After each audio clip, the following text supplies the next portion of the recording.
Perkenalkan, saya Amelia Putri Aulia, NPM 202170084 dari kelas C. Pada kesempatan ini, saya akan memenuhi tugas dari mata kuliah Media Pembelajaran Geografi, yang dimana saya akan mendemonstrasikan salah satu alat yang bisa digunakan sebagai media pembelajaran geografi, yakni salah satunya adalah kompas. Pengertian kompas. Nah, pada kesempatan kali ini saya akan menjelaskan salah satu alat yang bisa digunakan untuk mendemonstrasikan mata pelajaran atau mata kuliah geografi, yakni kompas.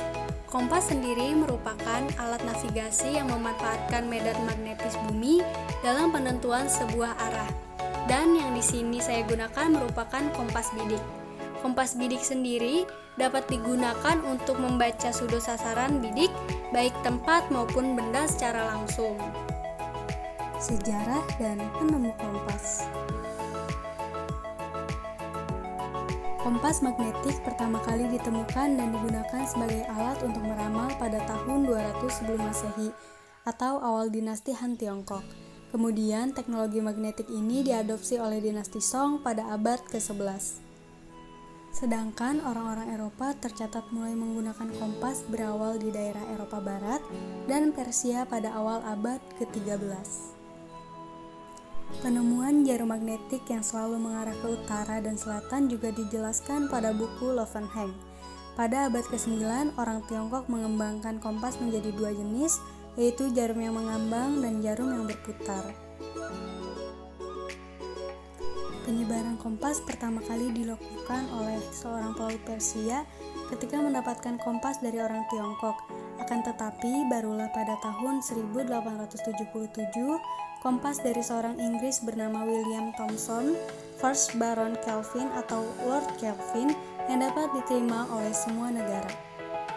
Sebab kompas tersebut telah mengalami perbaikan dari kesalahan-kesalahan akibat deviasi karena penggunaan material besi yang meningkat untuk membangun kapal.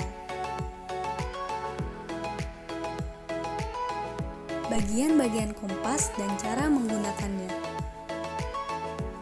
Adapun bagian-bagian yang terdapat dalam kompas ini, yang pertama adalah dial.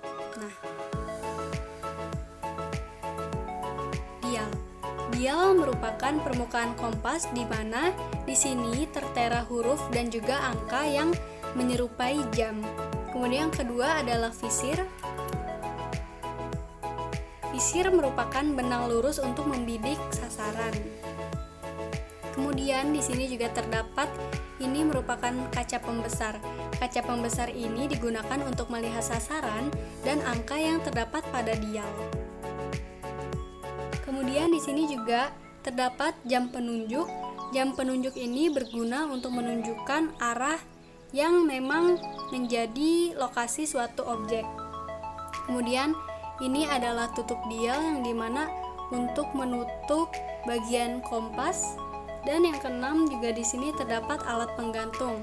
Nah, ini juga bisa digunakan sebagai alat yang untuk menahan kompas ini saat kita menggunakannya, karena kompas sendiri harus memenuhi beberapa persyaratan agar objek yang kita bidik itu bisa sesuai. Yang pertama adalah meletakkan kompas di permukaan datar dengan cara begini, menggunakan ibu jari, dan menentukan sasaran bidiknya. Yang ketiga, membidik sasaran dengan menggunakan visir atau ini. Yang keempat, melihat angka pada dial dengan kaca pembesar. Nah, sebenarnya ini terlihat jika langsung oleh mata kita, angka-angka yang terdapat di sini akan terlihat jelas karena kaca pembesar ini.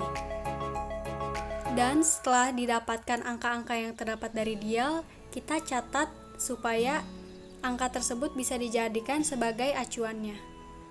Kemudian ada fungsi dan manfaat dari kompas, yakni untuk menentukan arah mata angin, terutama arah utara dan selatan yang menjadi tempat medan magnetis bumi. Selain itu, kompas juga digunakan untuk mengukur besar sudut kompas, mengukur besar sudut peta, menentukan letak orientasi, mempermudah perhitungan dan pembacaan peta. Sekian yang bisa saya sampaikan. Mohon maaf bila terdapat banyak kekurangan dan juga kesalahan. Wassalamualaikum warahmatullahi wabarakatuh.